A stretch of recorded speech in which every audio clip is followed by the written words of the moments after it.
बाजूला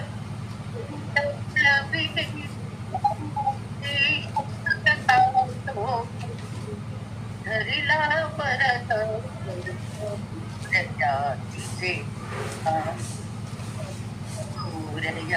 तिचे तर महारा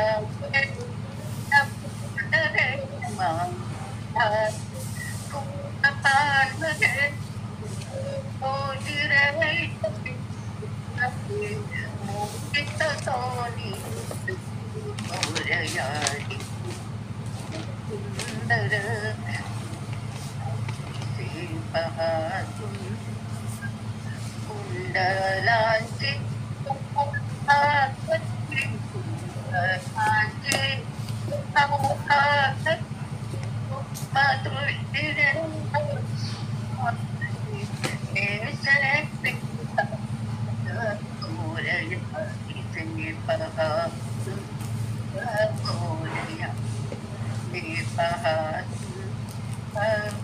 जपा कुसुमी रंगी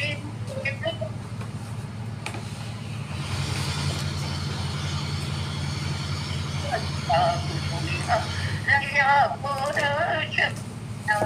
विद्या सुंदर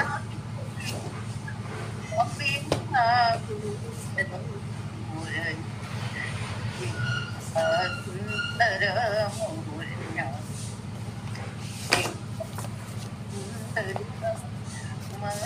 की तोरवा मोरया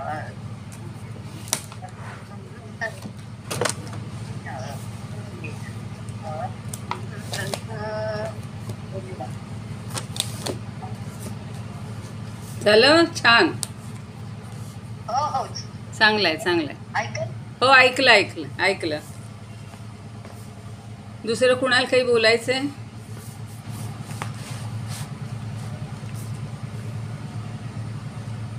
ओवी कुठली सांगणार आहे कोणी?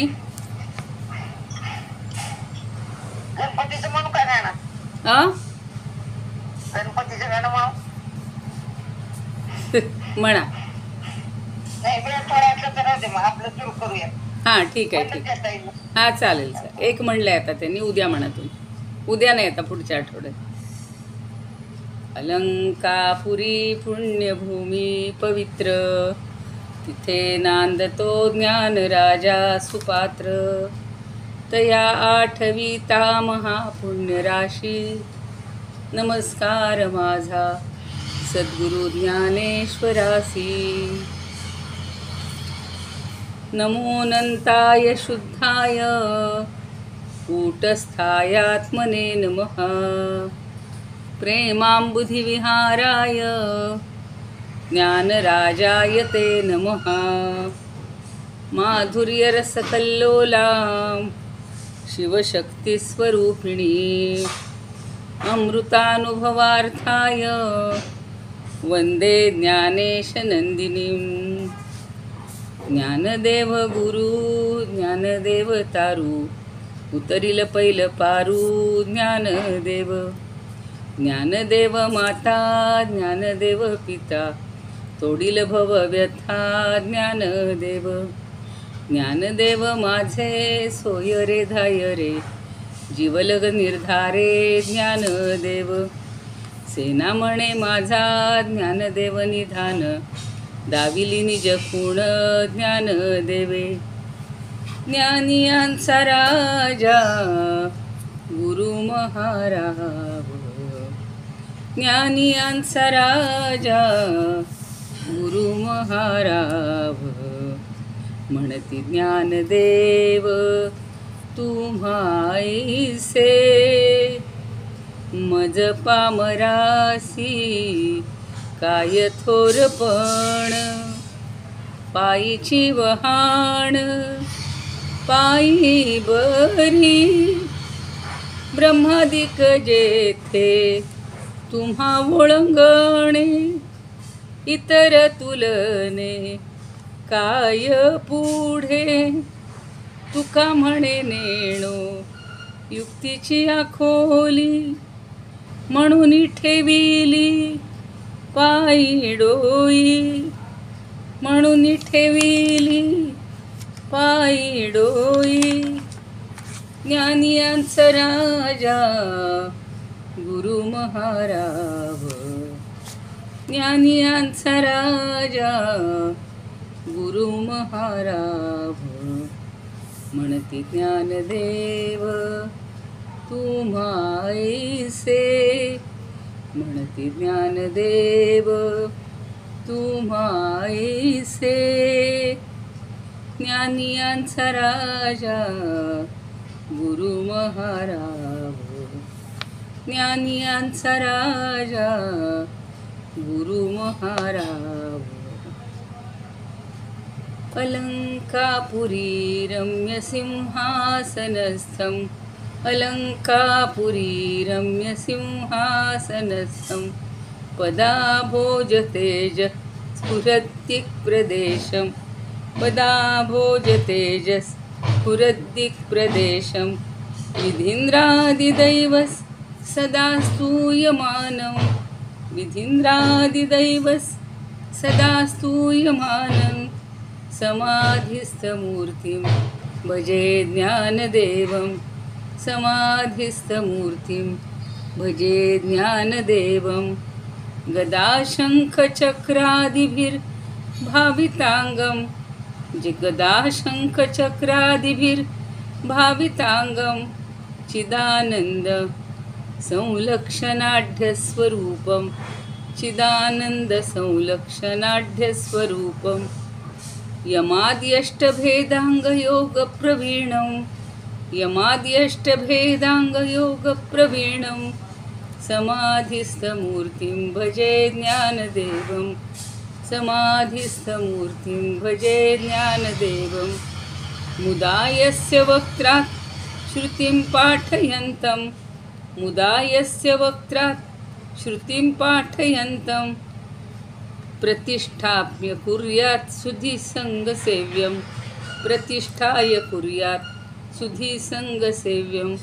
चतुर्वेदतन्त्रेतिहासादिपूर्णं, चतुर्वेदतन्त्रेतिहासादिपूर्णं. समाधिस्थमूर्तिं भजे ज्ञानदेवं, समाधिस्थमूर्तिं भजे ज्ञानदेवं. सदा पंढरीनाथपादाब्जवृन्दं, सदा पंढरीनाथपादाब्जवृन्दं. निवृत्तेश्वरानुग्रहात् प्राप्य तत्त्वं, निवृत्तेश्वरानुग्रहात् प्राप्य तत्त्वं. महेन्द्रायणी तीरभूमौ वसन्तं, महेन्द्रायणी तीरभूमौ वसन्तं. समाधिस्थमूर्तिं भजे ज्ञानदेवं, समाधिस्थमूर्तिं भजे ज्ञानदेवं. रणे कृष्णबीभत्सु संवादभूतो, रणे कृष्णबीभत्सु संवादभूतो. रूढितार्थबोधाय ज्ञानेश्वरी वै, रूढितार्थबोधाय ज्ञानेश्वरी वै. कृतिर्निर्मितायेन चक्राङ्कृतोख्यां, कृतिर्निर्मितायेन चक्राङ्कृतोख्यां. समाधिस्थमूर्तिं भजे ज्ञानदेवं, समाधिस्थमूर्तिं भजे ज्ञानदेवं. समाधिस्थमूर्तिं भजे ज्ञानदेवं. ज्ञानेश्वर महाराज की जय, पंढरीनाथ भगवान की जय. ज्ञानदेवांना, पंढरीनाथांना, निवृत्तीनाथांना वंदन करूया. तुम्ही श्रोते जगदीश मूर्ती, तेथे माझी व्युत्पत्ती किती. बुद्धिहीन अल्पमती सलगी करीते. सगळ्यांच्या हृदयस्थ परमात्म्याला, श्रोत्यांच्या आणि सगळे जे कोणी इथे श्रेष्ठ ज्येष्ठ जमलेले असतील त्या सगळ्यांना वंदन करते. आणि आपण आता 53 आणि 54वी ओवी घेणार आहोत. शुक्रवारी 51-52 ओव्या झालेल्या होत्या. कोणाला जर त्याबद्दल काही सांगायचं असेल थोडक्यात तर सांगू शकता. आणि शिवशक्ती समावेशनमधली पण आता जी ओवी घ्यायची असेल ती घेऊ शकता. आहे का कोणी उपस्थित? 34वी ओवी म्हणून. हां म्हणा म्हणा, 34वी म्हणा. शिवशक्तीला. हो हो हो हो. कांतेजिया भिडा अबला होय जगा एवढा अंग दिला उघडा ध्येय विण कांतेची या विडा अबला होय जगा एवढा अंग दिला उघडा ध्येय विण शिव त्याला कशाची ओढ नसते, त्याला प्रगटही व्हायचं नसतं किंवा आकारातही घ्यायचं नसतं, पण शक्तीच्या पीडेमुळे तो जगा एवढा व्यापक होतो. पण जशी शिवाला जाग येते म्हणजे ज्ञान होते, त्या प्राणेश्वरी लोक पावते आणि तो शिव उघडा पडतो. बरोबर आहे. छान. खरंय खरंय. म्हणजे शिवाला जाग येणे म्हणजे प्रकृती विराम पावते हो. आणि परमात्म्याचे उघडे पडते. बरोबर. खरंय खरंय. म्हणजे आपल्याला हळूहळू आपण परमात्म्याजवळ जायला लागतोय आणि ती प्रकृती हळूहळू लोप पावते, म्हणजे आपलं अज्ञान लोप पावते. छान सांगितलं. पुढचे 51-52 कुणी बोलणार आहे? बाबांना मी बोलते. बोला बोला बोला उर्मिला ताई. हां बोला ना. शिष्य आणि सद्गुरू हं. यांच्या संदर्भातील संबंध स्पष्ट करण्यासाठी ज्ञानेश्वरांनी कापूर आणि अग्नी याचा दृष्टांत दिलेला आहे. हं. कापूर सुगंधी असतो, परंतु तो अग्नीच्या सहवासात आला की तो जळून जातो, नष्ट होतो. दोघेही अंतर्धान पावतात. त्याचप्रमाणे सद्गुरूंना शिष्य मिळाला की सद्गुरूमध्ये तो विलीन होतो आणि त्यामध्ये सद्गुरूमय तो होऊन जातो, त्याच्यामध्ये अद्वैत निर्माण होते. छान छान सांगितलं. सुंदर. आता 51 कुणी बोलणार आहे का? तुम्हीच सांगा मग.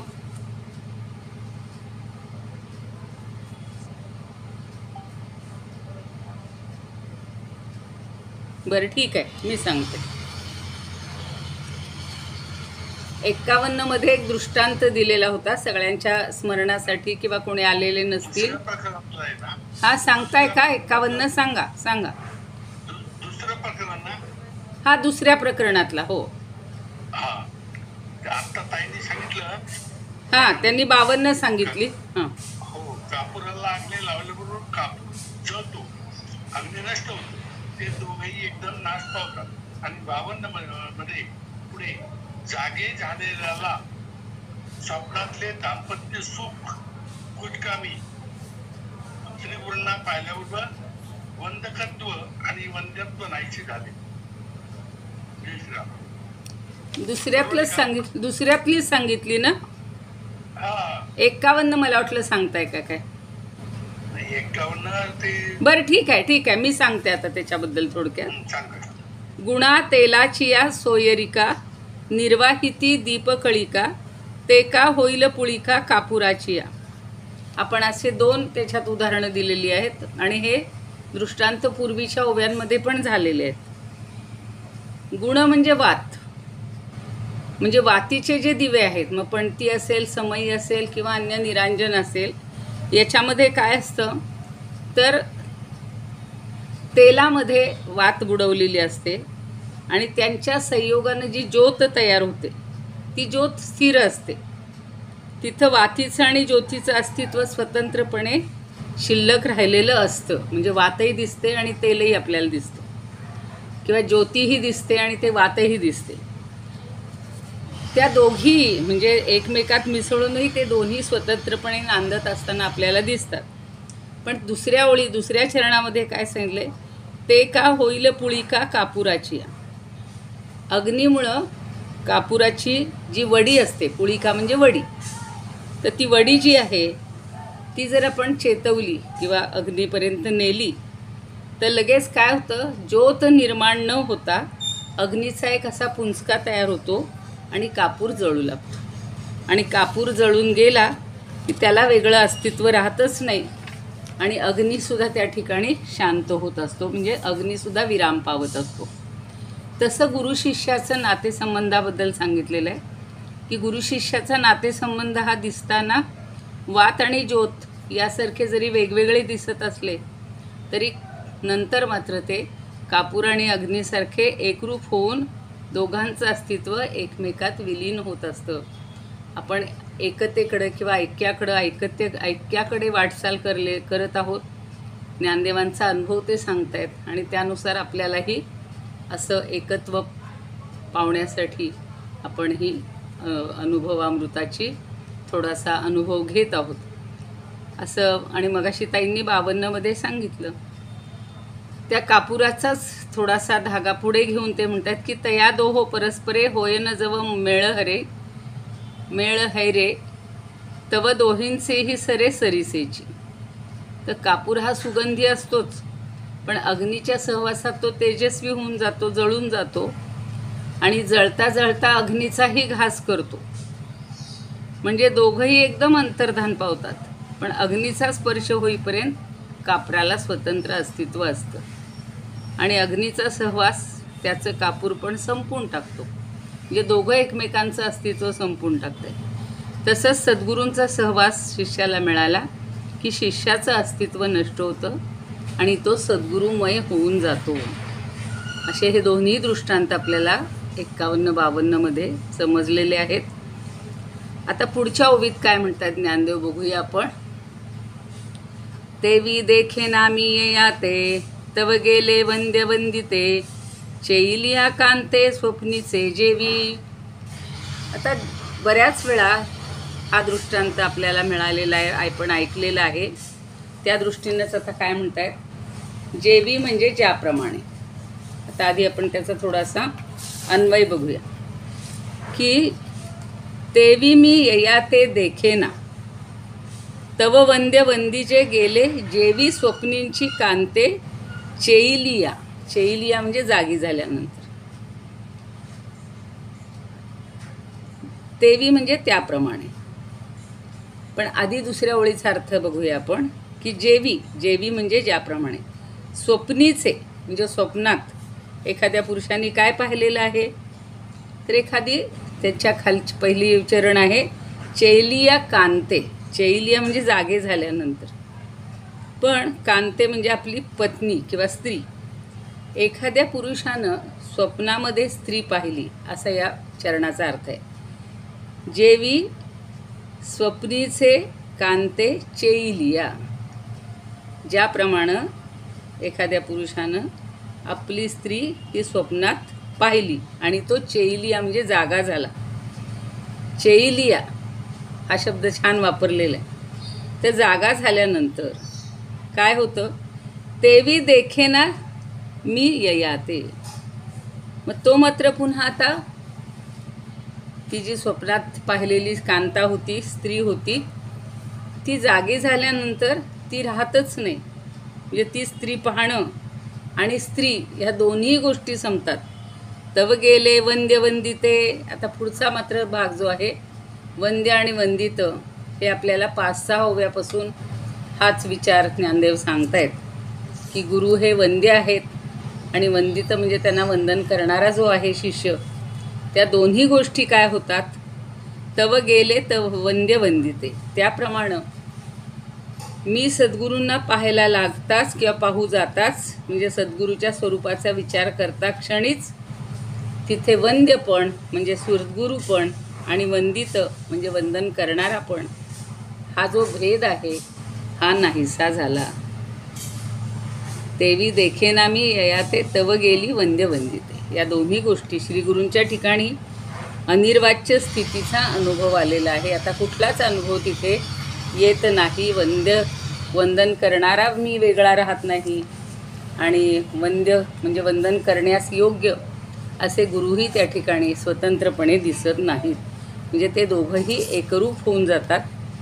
हाच धागा गेल्या 4-5-6 ओव्यामध्ये आपण पाहतो आहोत. आता श्रीगुरूंच्या ठिकाणी असं आपल्याला ज्याचं वर्णन करता येत नाही, अनिर्वाच्य अशा स्थितीचा अनुभव आलेला आहे. म्हणजे तिथे शिष्याबद्दलही कोणी काही बोलू शकणार नाही, गुरूंनाही तसा काही अनुभव सांगायला ते, कारण गुरु तर साक्षात परमात्मा आहेत आणि ते कसे आहेत, अविकारी आहेत, अनिर्वाच्य आहेत, अज आहेत. सगळी जी विशेषणं आहेत ती परमात्म्याची त्या सद्गुरूंना लागू पडतात. त्यामुळे त्यांच्याबद्दल तर काहीच बोलता येत नाही, तेही काही बोलणार नाहीत, त्यांच्याबद्दलही काही बोलता येणार नाही. आता होतं काय की की सद्गुरूंना वंदन करण्याकरता त्यांच्याकडे स्वतः ज्ञानदेव म्हणत आहेत की मी पाहिलं, म्हणजे शिष्यांनी पाहिलं आणि पाहतो न पाहतो तोच वंदन करणारा जो माझा जीवभाव आहे त्याच्या सकट श्रीगुरूंकडं आलेली जी वंद्य ही संज्ञा आहे ती नाहीशी होत. म्हणजे तिथे पोहोचताच किंवा वंदन करायला माझा जो जीवभाव आहे तो लगेच त्याच ठिकाणी गुरूंची वंद्य ही संज्ञाही संपून जाते, नाहीशी होते. आता त्याच्यासाठी जो व्यवहारातला एक दृष्टांत दिलेला आहे, मला एकदम त्या नारदाची गोष्ट आठवत होती. तुमच्यापैकी काहींना माहिती असेल, ती नंतर सांगते. आधी आपण हा दृष्टांत समजून घेऊ. की एखादा गृहस्थ आहे, त्याला स्वप्न पडलंय आणि त्या स्वप्नातील स्त्रियेला तो पाहतोय किंवा तिच्या सहवासात तो आहे असं त्याला स्वप्न पडले. पण जेव्हा झोप संपते, स्वप्न संपतं आणि जाग येते, त्यावेळेला तो जेव्हा पाहतो त्यावेळेला ती स्वप्नातील स्त्रीही नसते आणि पाहणारा हा स्वप्नातील तिचा पती, ही दोन्हीही जागृतीत नाहीशी होतात आणि तो एकटाच जागृत पुरुष म्हणजे जागा पुरुष राहतो. त्याप्रमाणे आत्म्याच्या अज्ञानरूपी निद्रेत, आता इथं आत्म्याला जी निद्रा आहे ती कशी आहे, आपल्या सामान्य माणसाची अज्ञानाची निद्रा आहे. तर अज्ञानरूपी निद्रेत पडलेल्या या विश्वस्वप्नात, विश्वाचं स्वप्न पडलेलं आहे आणि त्या स्वात्मत्वाने असणाऱ्या हृदयस्थ सद्गुरूला आत्मानात्मविवेक दृष्टीनं पाहायला गेल्यानंतर माझ्या आत्मत्वाने ते भासू लागले, तेच भासू लागले. म्हणजे पाहणारा जो मी, तो आत्मत्वाने असणाऱ्या सद्गुरू वाचून किंवा सद्गुरूंच्या अस्तित्वा वाचून काहीच नाही. म्हणजे मी आणि सद्गुरू एकच आहेत हे मला समजायला लागलं, हे मला भासू लागलं. आणि अशा तऱ्हेनं वंदन करणारा मीच नाहीसा झाल्यामुळं माझ्या योगानं सद्गुरूंवर आलेला जो वंद्य संज्ञेचा आरोप आहे तोही नाहीसा झाला. आपण तो आरोप केलेला आहे की आपण म्हणतो की हे वंदनीय आहेत, हे वंद्य आहेत, म्हणजे आपण त्या ठिकाणी भेद मानत असतो. पण ज्या वेळेला माझाही आत्मभाव तिथे संपलेला आहे त्यावेळेला गुरूंच्या ठिकाणी वंद्य हा भावसुद्धा त्यांचा किंवा वंद्य हा आरोपसुद्धा तिथे नष्ट होतो. कारण ते सच्चिदानंद रूपातच अवशिष्ट असतात. त्यांचं जे रूप आहे ते तसंच राहतं, अविभाज्य राहतं. म्हणून साखरे महाराज पण म्हणतात की ज्याप्रमाणे पुन्हा तेच आपल्याला पुन्हा फक्त प्रत्येकाच्या वेगळ्या शब्दात आपण थोडं समजून घेतोय की स्वप्नातील कांत आणि कांता ही दोघंही पुरुष झाल्यानंतर, जागे झाल्यानंतर नाहीशी होतात. आणि त्याप्रमाणे मी श्रीगुरूला पाहतो न पाहतो तोच वंद्य आणि वंदिता हे दोन्ही भाव नाहीसे झालेले आहेत. म्हणून परमात्म स्वरूपाच्या ठिकाणी वंद्य आणि वंदिता असे दोन भाव उत्पन्न झाले होते. ते दोन्ही भाव नष्ट झाल्याबरोबर परमात्म स्वरूप श्री गुरुच फक्त अवशिष्ट राहिले.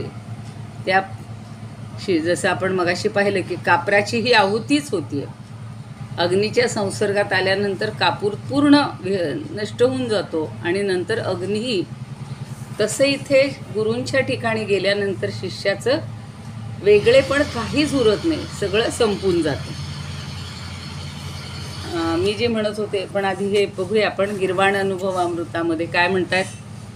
न पश्येयमिमं यावत् गतौ वंद्यत्व वंदकौ, न पश्येयमिमं यावत् गतौ वंद्यत्व वंदकौ, यया जाग्रद्दशायान्तु स्वप्नकान्तौ न तिष्ठतः, यथा यया जाग्रद्दशायान्तु स्वप्नकान्तौ न तिष्ठतः. यया म्हणजे ज्यामुळं. न पश्येयम इमम, मी आता पाहू शकत नाही. इमम यावत गतौ वंद्यत्व वंदकौ, म्हणजे वंद्यत्वही पाहू शकत नाही आणि वंद करणारा, वंदन करणारा तोही इथे राहिलेला नाही, शिल्लक राहिलेला नाही. कसा राहिला नाही शिल्लक, तर ह्या ओवीमध्ये मुद्दाम कांत आणि कांता ह्या दोहोंची उदाहरण हे दिलेलं आहे, दृष्टांत दिलेलं आहे. की जागं झाल्यानंतर तो मी कांतही नसतो आणि ती कांताही नसते. झोपेमध्ये मात्र त्याला ते खरं सगळं वाटतं, आपल्याला एक कांता भेटलेली आहे आणि त्या आनंदात तो तिथे वावरत असतो. पण जागा झाला की काहीच नाही, तीही नाही. आणि आपण ही कांत म्हणून, कांत या भूमिकेत नाही आहे, तो एक स्वतः ज्या भूमिकेत असेल, पुरुष म्हणून जसा असेल तसा तो आता जागा झालेला आहे. आता अशा मनोरथस्य राज्यम किंवा मनोरथस्य फलम असा एक मागे संस्कृतमध्ये पाठ होता आणि तुम्ही ती गोष्ट ऐकलेली असेल की माणूस स्वप्नात किती रमतो आणि मनोराज्य जी करत असतो त्याचं फळ कसं मिळतं. तिथं मनोराज्यस्य फलम म्हणलेलं आहे, पण तिथेही स्वप्नाचाच तो दृष्टांत होता की एक गरीब बिचारा रोज भिक्षा मागून आणत होता. त्याच्यावर एक असं त्यांनी गाडगं ठेवलेलं असतं शिंक्याला आणि ते तो भरत असतो. त्याला असं वाटतं की ते मडकं किंवा ते गाडगं ज्या वेळेला भरेल त्यावेळेला मला भरपूर किंमत मिळेल, पैसे मी ते विकीन, पीठ विकून टाकीन आणि मग मला त्याच्यातनं माझा सगळा संसार थाटता येईल अशी त्याची अपेक्षा असते. आणि म्हणून तो एक दिवशी तो विचार करत करत त्या गाडग्याकडं बघत बघत बसलेला असतो. बघता बघता त्याची झोप लागून जाते, रात्रीची वेळ असणार. आणि मग झोपेत त्याला सगळं दिसतं की ते माझं मडकं भरलं, ते मी बाजारात घेऊन गेलो, मला खूप पैसे मिळाले, मग मी एखादी चांगली सुंदर स्त्री पत्नी म्हणून शोधण्याचा प्रयत्न केला, मग माझ्याकडं तेवढे ते गाडग्यातले पैसे त्याला किती मिळाले असतील पिठाचे कल्पनेतच आहे. मग मला म्हणतो इतकं सगळं छान पत्नी मिळाली, म्हणजे त्याला मिळाली पत्नी. मग दोघांचा संसारही सुरू झाला. ते स्वप्न किती असतं, एका क्षणाचं असतं, पण ते आपल्याला एवढं मोठं कित्येक काळाचा, कित्येक वर्षांचा त्याच्यात अनुभव घेत असतो आपण. आणि मग तो बघतो की एक दिवशी काय होतं, आता त्यांचा संसार छान सुरू झाला आहे, त्यांना एक लहान बाळही झालेलं आहे. मग ते बाळ असं रडत रडत रडत रडत त्याच्या म्हणजे कॉटकडं किंवा बेडकडं शय्येकडं येत असतं. तो हाका मारतोय पत्नीला, काय तिची प्रिया असेल नाव ते समजू आपण, प्रिया, अगं प्रिये ये ये ये, आणि ती काही येत नाही.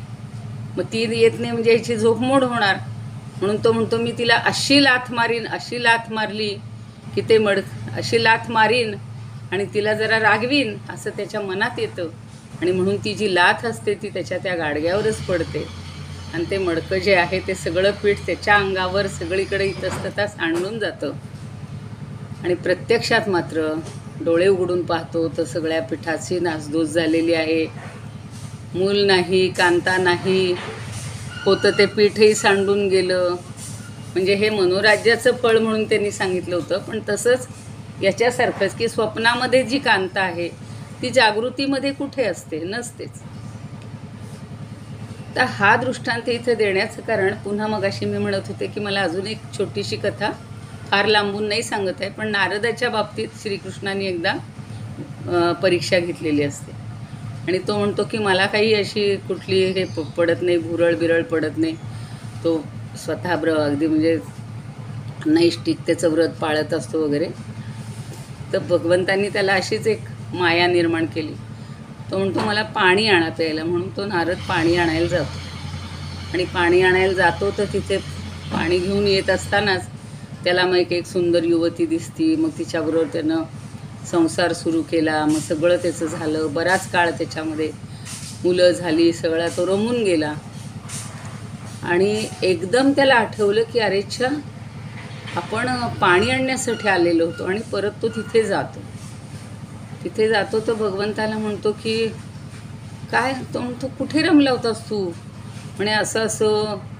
ती सगळी भगवंतानी माया निर्माण केलेली असते आणि तो स्वप्नामध्ये जशी आपण एखादी गोष्ट पाहतो तशी त्यानं सगळी स्वप्नवत ते अनुभवलेलं असतं. तर असं आपण सुद्धा स्वप्नाप्रमाणे या जगामध्ये रमत असतो, सगळ्या गोष्टी खऱ्या मानत असतो. हाच सांगण्याचा त्याच्या मागचा उद्देश आहे. पण आपण जागे होणं, जागे म्हणजे आपल्याला ज्ञान होणं. आणि ज्ञान झालं, या सृष्टीचं नश्वरत्व किंवा अनित्यत्व हे लक्षात आलं, हे जग खोटं आहे हे समजायला लागलं की आपण बरोबर खऱ्या परमात्म्याचं ज्ञान करायला लागतो. ते ज्ञान झालं की आपल्याला चिरंतन किंवा कायमचं असं सुख किंवा समाधान मिळतं. आता हे जे त्यांनी सांगितलं होतं गिरवाण अमृतानुभवामध्ये, तसंच आपले स्वरूपानंद अभंगामध्ये सांगतात, किंवा स्वप्ना माझी देखे निज कांता, किंवा स्वप्ना माझी देखे निज कांता, मग पाहो जाता जागृतीत, मग पाहो जाता जागृतीत, कांत कांता दोन्ही जाती हरपोन, कांत कांता दोन्ही जाती हरपोन, आपुला आपण उरे जैसा, आपुला आपण उरे जैसा, तैसे गेले वंद्य वंदिता हे भाव, तैसे गेले वंद्य वंदिता हे भाव, भावे घेता ठाव सद्गुरूचा, भावे घेता ठाव सद्गुरूचा, एक निर्वाच्य उरे आत्मस्थिती, एक निर्वाच्य उरे आत्मस्थिती, ऐसीच प्रचिती आली मज, ऐसीच प्रचिती आली मज.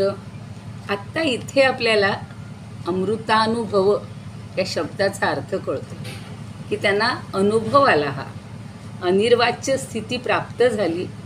गुरु आणि शिष्य ते एकरूप होऊन गेलेले आहेत आणि सगळा जो भाव आहे, गुरूंचा भाव आहे, त्याचा त्यांना अनुभव आला आणि ती आत्मस्थिती मला अशी प्राप्त झाली असं ते सांगत आहेत. आता ज्ञानदेवांना आलेली आहे, त्यांनी ती अनुभवलेली आहे, तशी आपल्याला तेवढ्या तीव्रतेनं ज्ञानदेवांची आणि आपली बरोबरी होऊ शकत नाही, पण निदान त्यांच्या अनुभवावरून आपल्याला अशी प्रचिती येऊ शकेल.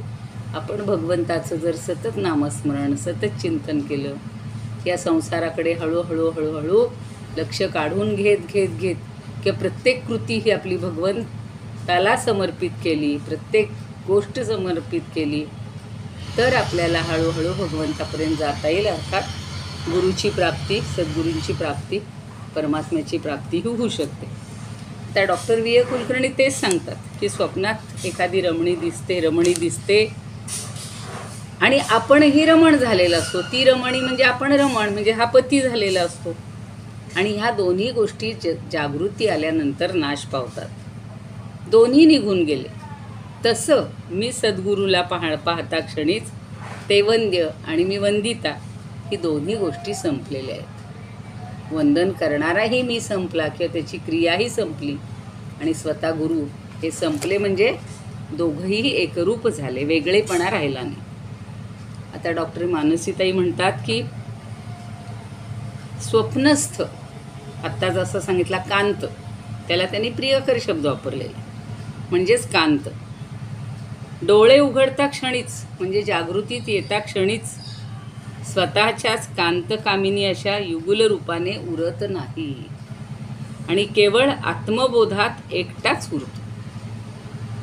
कारण स्वप्न आणि जागृती ह्या व्यवहारात आपण जो स्वप्न आणि जागृती वापरतो, त्यापेक्षा इथे स्वप्न म्हणजे आपलं अज्ञान आणि जागृती म्हणजे ज्ञान, एवढं लक्षात ठेवायचं. तर या दोन्ही गोष्टी, वंद्यवंदिता, ह्या दोन्ही गोष्टी किंवा हे दोन्ही द्वंद्व हे निघून जातं, संपून जातं आणि त्या ठिकाणी केवळ सद्गुरू श्री निवृत्तीनाथच उरतात. त्यांना जो अनुभव आलेला आहे तो निवृत्तीनाथांचा, त्यांचे गुरु तेच आहेत. मगाचा कालचा जो दृष्टांत होता त्याचा धागाही त्यांनी ठेवलेला आहे जवळ. ते असं म्हणतात की गुरुस्नेहरूपी शक्तीचं तेल, गुरुस्नेहरूपी शक्तीचं तेल आणि शिष्याच्या भक्तिप्रेमाची वात यांच्या सहमिलनातून श्री गुरुचरण स्पर्शाने प्रकाशाची ज्योत प्रगट होऊन सातत्यानं तेवत राहिली आहे. आणि हे घडवणारा गुरु हा साजण आहे आणि प्रिय आहे, प्रिय सखा आहे, सोयरा आहे. जसं आता ज्ञानदेवांचं काव्य किंवा पद वाचताना आपण म्हणतो, ज्ञानदेव गुरु ज्ञानदेव तारू, उतरील पहिलं पारू ज्ञानदेव. आपल्या दृष्टीनं ज्ञानदेव आपले गुरु आहेत, तेच आपले तारू आहेत, तेच गुरु आहेत, तेच माता आहेत, तेच पिता आहेत. कारण गुरु म्हणजे सर्वस्व. आपण नेहमी श्लोकही म्हणतो, गुरुर्ब्रह्मा गुरुर्विष्णू गुरुर्देवो महेश्वरा, गुरु साक्षात परब्रह्म तस्मै श्री गुरुवे नमः. किंवा रामाला जसं म्हणतो, माता रामो, तसंच गुरूंच्या बाबतीत आहे की गुरुसुद्धा माता आहेत, पिता आहेत. सगळ्या भूमिका ह्या गुरूंच्या ठिकाणी आपण अनुभवत असतो, अनुभवल्या पाहिजेत. आणि म्हणून आपल्याला हा जो ह्या ज्या सगळ्या उभ्या आहेत, आता बघता बघता गुरु स्तवनाच्या किंवा गुरुच्या स्तुतीच्या आपण निम्म्या म्हणजे आता अगदी 3/4 टप्प्यापर्यंत आलेले आहोत. आपल्यालाही त्यांच्यासारखा अनुभव येऊ देत अशी आपण ज्ञानदेवांना प्रार्थना करूया. आणि आता 54व्या उभीकडे जाऊया. आता पुढे काय म्हणतात बघा, शब्द थोडे थोडे वेगवेगळे वापरलेले आहेत काही काहींनी. किंबहुना या भाखा, भाखा म्हणले आणि काहींनी त्याला भाषा पण शब्द वापरलेला आहे. म्हणजे एडिट करताना, एकर संपादन करताना काहींनी अलीकडचे शब्द किंवा नवीन थोडासा त्याला हे दिलेलं आहे, स्पर्श केलेला आहे. पण भाखा हा माझ्या दृष्टीनं ज्ञानदेवांच्या काळातला. किंबहुना या भाखा, द्वैताचा जेथे उपखा, द्वैताचा जेथे उपखा, फेडून या स्वसखा, फेडून या स्वसखा, श्री गुरु वंदिला. आता जे म्हणलं मानसीताईंनी की हा प्रिय आहे, प्रियकर आहे, सखा आहे, तर ते सांगतायत की फेडून या स्वसखा, श्री गुरु वंदिला. किंबहुना या भाखा, भाख म्हणजे भाषा, भाखा म्हणजे भाषेला. ते किंबहुना या भाषा, या म्हणजे या. आता याचं अन्वय बघा. आता तेवी मी यया ते देखेना, तेवी मी यया ते देखेना, तव वंद्य वंदिते गेले, जेवी स्वप्नीची कांते चेलिया. नाही, मगाच्या ह्याच्यातलं घेतलेलं. तर भाख म्हणजे भाषा किंवा बोलणं. आणि उपखा म्हणजे निपटून किंवा नाहीपणा किंवा निश्शेष असं. भाख म्हणजे पूर्ण, निश्शेष निपटून टाकलं. द्वैताचा जेथे उपखा, जिथे द्वैत जे आहे ते पूर्ण निपटून टाकलं, नष्ट केलं. आणि ही जी भाषा आहे, या भाषेमुळं किंवा या शब्दामुळं जो द्वैताचा भास होत होता तो आता त्या ठिकाणी पूर्ण नाहीसा करून माझा सखा फेडून या द्वैताचा उपखा, म्हणजे द्वैताचा जो हे आहे भास आहे तो त्या ठिकाणी फेडून टाकला, नाहीसा करून टाकला. आणि मी काय केलं तर स्वसखा श्री गुरु वंदिला. माझा जो स्वसखा आहे, सख्यासारखा. बघा ना, सखा ही संकल्पना जास्त जवळची असते, आपल्या जीवाभावाची असते. जे मनातलं काही असेल ते सगळं त्या सख्याला सांगितलं जातं, किंवा सखी मैत्रीण असेल तिला सांगितलं जातं. अगदी घरातल्या भाऊ बहिणींपेक्षा सुद्धा सखा हा प्रिय असतो. तसा भगवद्गीतेतही भगवंतांनी म्हणलेलं आहे की तू माझा प्रिय सखा चेती, तू माझा आता प्रिय सखा आहेस. मग शिष्य हा जेव्हा सखा होतो तेव्हा शिष्याचा गुरुसुद्धा सखाच असतो, कारण एक सखान एक दुसऱ्या रूपात असू शकत नाही. आता इथे तेच सांगतायत की तेवी म्हणजे त्याप्रमाणे, मी यया ते, मी ज्याला, एक मिनिट,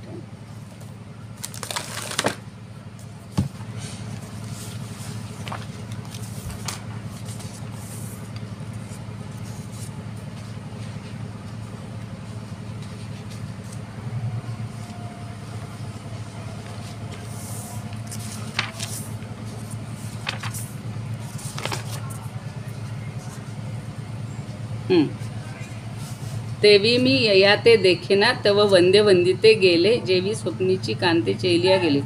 असंच त्यांनी जोग महाराजांनी दिलेलं आहे. त्याचा आहे अन्वय. म्हणजे मागच्या ओबीचाही त्यांनी तो संदर्भ घेतलेला आहे थोडासा, की ज्याप्रमाणे जागं झाल्यानंतर पत्नीचा किंवा त्या कांतेचा काही हे राहत नाही, भास राहत नाही, त्याप्रमाणे या भाषेमुळं अधिक काय सांगावं, किंबहुनाचा अर्थ काय असतो, अधिक काय सांगावं. अधिक सांगायचं काय म्हणजे काल मागच्याच ओवीचा थोडासा संदर्भ घेऊयात आणि अधिक काय सांगावं. या भाषेमुळं, या भाषा किंवा या भाखा, या भाषेमुळं किंवा शब्दामुळं काय झालं, द्वैताचा जेथे उपखा, द्वैताचा जो स्पर्श होता किंवा द्वैताचा जो भास होता तो या ठिकाणी नाहीसा झालेला आहे, तो नष्ट केलेला आहे. आणि माझा सखा श्री गुरु त्याला मी वंदन केलं आहे. इतकं जवळीक साधलेली आहे. म्हणजे आत्तापर्यंत द्वैत होतं, गुरु म्हणजे मोठा, आपण शिष्य त्याच्यापुढे वंदनीय आहोत, म्हणजे वंदनीय गुरु आहे, आपण त्याला वंदन करणारे आहोत, म्हणजे आपण द्वैत हे आजपर्यंत पाळत होतो, मानत होतो. पण आता मात्र ही द्वैताची भाषा संपली, ती नष्ट झालेली आहे, तिचा नाश झालेला आहे. आणि हा जो भास होत होता तर तोही भास संपलेला आहे. द्वैताची भाषा संपून गेल्यामुळं आता श्री गुरु माझा सखा झाला आणि मी त्याला वंदन केलं. इतकी जवळीकता साधली, इतकी जवळीकता. वास्तविक तो त्याचा बंधूच होता, गुरुबंधू, मोठा भाऊ होता, पण त्यांनी ती गुरुपरंपरा राखलेली आहे. आपल्या ज्ञानदेवाला सगळं ज्ञान दिलेलं आहे, वेळोवेळी त्याला प्रेरणा पण दिलेली की तू आता असं कर, तू तसं कर. सगळी ज्ञानेश्वरी सांगतानासुद्धा ज्ञानदेवांनी त्या गुरूंनाच अनेक वेळा वंदन केलेलं आहे, श्रोत्यांनाही वंदन केलेलं आहे. ही त्यांची नम्र किंवा विनम्र वृत्ती जी आहे तीही आपल्याला समजून घेण्यासारखी आहे. म्हणून एकीकडे द्वैत भाषा सारून टाकली आणि माझा जो सखा श्री गुरु आहे त्यांना मी वंदन केलं. आता काय करतात तर श्रीगुरु हे वंद्य नाहीत असं आपण 3-4-5 ओव्यामध्ये पाहिलं. आणि आपण वंदन करणारेही नाही, खरं म्हणजे हे द्वैत नाहीच आहे. हे मागच्या ओवीपर्यंत सारखं म्हणजे सोपपत्तिक सांगितलेलं आहे किंवा उभय स्वरूपाचा अभाव असतानासुद्धा पुन्हा या ओवीत वंदन केलं असं का बरं म्हटलं.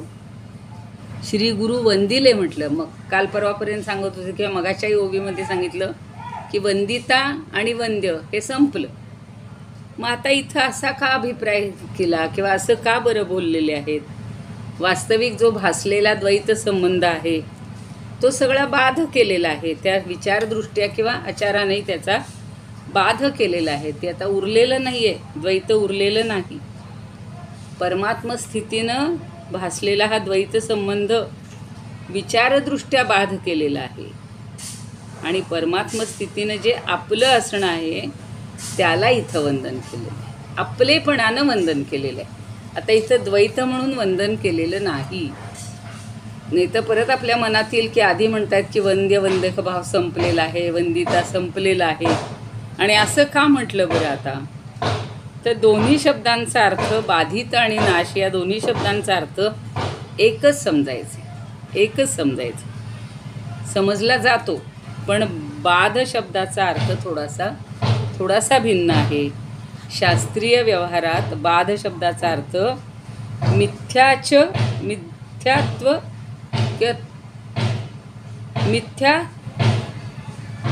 दृढ निश्चय म्हणजे निश्चय पक्का. जसं आता मृगजळाच्या ठिकाणी मनुष्य जळाचा बाध करतो, जरी बाध केला तरी प्रतीतीचा नाश होत नाही. जो जाणवलेली असते मृगजळाचा भास झालेला असतो तो भास संपत नाही. तसं गुरुशिष्य भाव हा विचारदृष्ट्या जरी बाधित झाला असला तरी गुरुशिष्य भावाची जी प्रतीती आहे ते गुरु म्हणून त्याला जे अनुभवाला आलेले आहेत ती प्रतीती कधी नष्ट होत नाही. आणि म्हणून त्या अभिप्रायानं किंवा त्या भावनेनं त्यांनी पुन्हा वंदन केलं असं म्हटलेलं आहे. प्रत्येकाने आपली त्याच्यावर एक थोडीशी काय म्हणूया एक प्रतिक्रिया म्हणू किंवा त्याच्यावरचं विवेचन असं प्रत्येकजण करतो. तसं ह्या साखरे महाराजांनी त्याबद्दल तसं म्हटलेलं आहे. आता गुलाबराव महाराजांनी तर त्याच्यावर खूप काही बोललेलं आहे, पण आपल्याला जास्त खोलात जायला नको किंवा त्यातला भाव समजला म्हणजे बास एवढं आपल्याला महत्त्वाचं आहे. थोडंसं समजून घेऊ, बघूया ते काय म्हणत आहेत. म्हणजे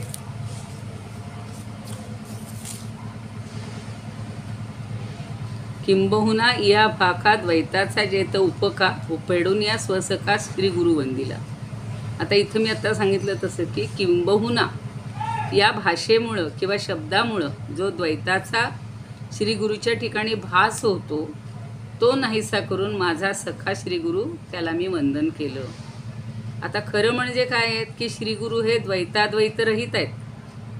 श्री गुरूंच्या प्रेमात द्वैताची किंवा अद्वैताची कोणतीच जाणीव नसते, पण ही जाणीव ही प्रेमातच नाहीशी होते. आणि सुख किंवा प्रेम याची व्याख्या करताना ज्ञानदेवांनीच अशी केलेली आहे की आता यावरी सुख ते एवंविध देख जेणे एकेची अशेष विसरे जीव. म्हणजे प्रेम किंवा सुख ही अशी चीज आहे की ज्या योगे द्वैत अद्वैत जीवभाव वंदितावंद्य हे सगळंच द्वैत सगळीकडचं द्वैतभाव विसरून पुन्हा स्वाभाविक तद्रूपता बाणते. म्हणजे त्या दोघांमध्ये एकरूपता होते. म्हणून ज्ञानेश्वर म्हणतात, महाराज म्हणतात की मी श्रीगुरूंना वंदन जे केलं ते स्वसखा म्हणजे सख्य प्रेमानं केलं. सख्य भक्तिरूप प्रेमभावानं हे वंदन असल्यामुळं या जिवलक प्रेमात द्वैत मुळीच भासत नाही. त्याचा भासही फेडला गेला. म्हणजे शक्ती जशी शिवाच्या ठिकाणी द्वैताचं किंवा अद्वैताचे जाणीवे वाचून स्वाभाविक प्रेमानं स्फुरते, तसं माझं वंदन हे स्वाभाविक प्रेमानं आहे. ज्ञानानं द्वैत नाहीसं होऊन अद्वैत झाल्यानंतर निर्गुण आत्मस्वरूपावर जे सर्वांचे स्वाभाविक निस्सीम प्रेम आहे, तेच निस्सीम स्वाभाविक प्रेम नामरूपेही ब्रह्माच्या तादात्म्यामुळं ब्रह्मरूपाने अनुभवाला आली असता नामरूपात्मक सगुण श्री गुरुवर बसणं याला वंदन म्हणतात. आत्मवत श्री गुरुवर प्रेम हे श्री गुरुचं अद्वैत समजल्यानंच होऊ शकतं. आणि ते ज्ञानदेवांनी इथं ते ज्ञाननिष्ठा जेथ हातवसे तेथ भक्ती माझी उल्हसे तिया मजसी समरसे सुखिया होय. ज्ञानेश्वरीच्या 18व्या अध्यायात त्यांनी ही ओवी सांगितलेली की याच अद्वैत भक्तीनं द्वैताद्वैताच्या जाणीवे रहित अशी ही एकरूपता प्राप्त होते. आणि म्हणून त्या प्रेमामुळं मी वंदन केलं आहे. एवढं आपण आता समजून घ्यायचं. आता अमृतानुभवामध्ये काय म्हणतात, किमनेन बहुस्तेन द्वैतरूपे निरस्य वै स्वसखा सद्गुरु साक्षात निवृत्तिर्वंदितो मया. किमनेन बहुक्तेन, किंबहुना एका शब्दासाठी त्यांनी 2 शब्द वापरलेत की हे इतकं सांगून काय उपयोग आहे. द्वैतरूपे निरस्य वै, द्वैतरूपाचं निरसन केलेलं आहे. स्वसखा सद्गुरु साक्षात, हा सद्गुरू म्हणजे माझा स्वसखा आहे, साक्षात आहे. निवृत्तिर्वंदितो मया, म्हणून मी आता बघा मित्र भेटले की एकमेकाला प्रेमानं नमस्कार करतात, तिथं द्वैत नसतंच, ती भावना इथे. आणि म्हणून म्हणतात की मी निवृत्तीला वंदन केलं. आता अभंगामध्ये काय म्हणतात, फार सांगो फार शब्दाची ही भाषा, फार सांगो काय शब्दाची ही भाषा, दावी द्वैता भाषा म्हणून या. शेवटी भाषेतनं सुद्धा द्वैतच दिसू लागतं. म्हणून हा द्वैताचा भास आहे, द्वैताचा आभास आहे. म्हणून काय म्हणतात, सांडूनी तो शीणच सांडून दिला. मौनेची हा देखा, आणि मौन धारण केलं. सद्गुरु स्वसखा वंदिला मी, आणि सद्गुरू हा माझा सखा आहे म्हणून मी त्याला वंदन केलं, असं स्वरूपानंद म्हणतात. की तो जो शीण आहे, नकोच एकमेकांना बोलणं हे करणं, म्हणून मौन धारण केलेलं आणि मौनातनं मी वंदन केलं. किती छान सांगितले बघा. तसं डॉक्टर V. कुलकर्णी म्हणतात, फार काय सांगावं, ही भाषा वापरणं हेही व्यर्थ आहे. कधी कधी बघा मौनातनंच शब्दाच्या पलीकडचे, नेहमी म्हटलं जातं शब्दांच्या पलीकडचे, फक्त आपल्या एकमेकांच्या समोर सहवासातून सुद्धा खूप गोष्टी ह्या एकमेकाला कळत असतात, न सांगता कळत असतात. आणि गुरु आणि शिष्याचं नातं असंच आहे. म्हणजे अद्वैत या शब्दालाही व्यर्थत्व येतं. अद्वैत, जिथं द्वैत नाही. आता मगाशीच त्या ताईंनी सांगितलं की एखाद्या गोष्टीची असं म्हणजे जी गोष्ट नाहीच तिचं काय वर्णन करायचं, तसं द्वैत नाहीच, अद्वैतच आहे. मग ते कशाला तरी कशाला लावायचं, द्वैत नाहीच आहे तिथे. म्हणून ही भावनासुद्धा बाजूला ठेवून माझा प्रिय सखा सद्गुरू निवृत्तीनाथ, मी त्यांना अगदी मनापासून वंदन केलेलं आहे. त्या मानसीताई म्हणतात, आता हे बोलणे पुरे. जे मुळातच विद्यमान नाही त्या नसल्याचं नसते पण संपलं, म्हणजे द्वैताचं आता निरसन झालेलं आहे. उरला तो केवळ स्वसखा श्री गुरु, फक्त श्री गुरु म्हणून मला उरलेला आहे तो. आणि गुरूनं वंदन केल्याशिवाय आईनंच आपलं आपण सख्यत्व लाभलं आहे. आयतच सहज मिळालेलं आहे, सहज सख्यत्व लाभलेलं आहे. आणि श्री गुरूंचं सख्यत्व लाख मोलाचं आहे. हा माझा स्नेहाळ शिरोमणी वसंत ऋतुराज, पहिल्यांदा वसंत ऋतुराजची त्याला दिली उपमा. हा साजण, हा प्रियू, हा सोयरा, हा जिवलग, हा सखा स्वसखा, किती जवळीकीच्या नात्यांनी त्याला साथ घालू. जे म्हणाल ते तो इतका जवळचा झाला आहे आता की तो वसंत ऋतुराज आहे, सगळ्या मनाला पालवी फोडणं निर्माण करणारा आहे. तोच जणू काही माझा साजण आहे, तोच माझा प्रिय आहे, तोच माझा सोयरा आहे, तोच माझा जिवलग आहे आणि तोच माझा स्वसखा आहे. अशी किती त्याला काय काय कुठल्या नावाने साथ घालू. पण साध तरी कशाला हवी, तो माझा हृदयस्थ परमेश्वर आहे. मला हे परमशिव सायुज्यच लाभलेलं आहे. शिवाशी सायुज्य मुक्ती किंवा आपण सायुज्य मुक्ती म्हणतो ना, तशी मला ही लाभलेली आहे. आता मी अधिक काय बोलू किंवा अधिक साध काय घालू, असं त्यांनी छान म्हटलेलं आहे. आणि दोघांची एकरूपता झालेली आहे. आता पुढे काय बोलायचं, आता उद्या पुढच्या, आता आपण आठवडाभर थोडी विश्रांती म्हणूया किंवा चिंतनाला वेळ, जेव्हा वेळ मिळेल तेव्हा या ओव्या पुन्हा 54 ओव्या झालेल्या आहेत, तेवढ्या आठवत राहा, वाचत राहा. रोज 2 ओव्यांचं का होईना चिंतन 5 मिनटं वाचायला बघायला काही हरकत नाही. म्हणजे आपला एकदम पुन्हा आठवड्याने काय झालं होतं, आपण कुठे आलो होतो, इतकी वेळ यायला नको. आणि शिवशक्तीच्या पण वाचत राहा. आपण पुढे पुढे चाललो म्हणून मागचं काही विसरायचं नाही. ज्ञानेश्वरीच्याही मागं मी म्हटलं होतं रोज 100 ओव्या वाचा, 300 वाचा, 5 तरी वाचा, निदान एक तरी ओवी अनुभवावी म्हटलेलं आहे. पण आपल्याला निदान वाचन केलं, चिंतन केलं, मनन केलं, मग त्यातनं काहीतरी आपल्याला सार घेता आलं तर हे सतत घेत राहायचं आहे. छान ज्या ज्या गोष्टी करायच्या आहेत दैनंदिन जीवनातल्या त्याही करताच आल्या पाहिजेत. आता या ठिकाणी वाणीला विराम देते. इदमुपकर्तुं भुवनमण्डलं समुदितमिव भास्करं सादरं वन्दे ज्ञानेश्वरं. त्रिभुवनमाता भगवद्गीता लोकमङ्गला लोकविश्रुता लोकहितं संततं ध्यायता येन ज्ञानेश्वरी विरचिता. श्रित्वा प्राकृतगिरं सादरं वन्दे ज्ञानेश्वरं सादरं वन्दे ज्ञानेश्वरं. गीताशास्त्रं क्वाम्बुधिकल्पं नवन्तदीयं वचः क्वचाल्पं विषयविपदां व्रात्यमनल्पं वाग्यज्ञेन च येन भूषितं सरस्वतीमन्दिरं सादरं वन्दे ज्ञानेश्वरं सादरं वन्दे ज्ञानेश्वरं. यत्र शारदा कृपाप्रसादः यस्य श्रवणात् परमानन्दः निहितो यत्रामृतनिःस्यन्दः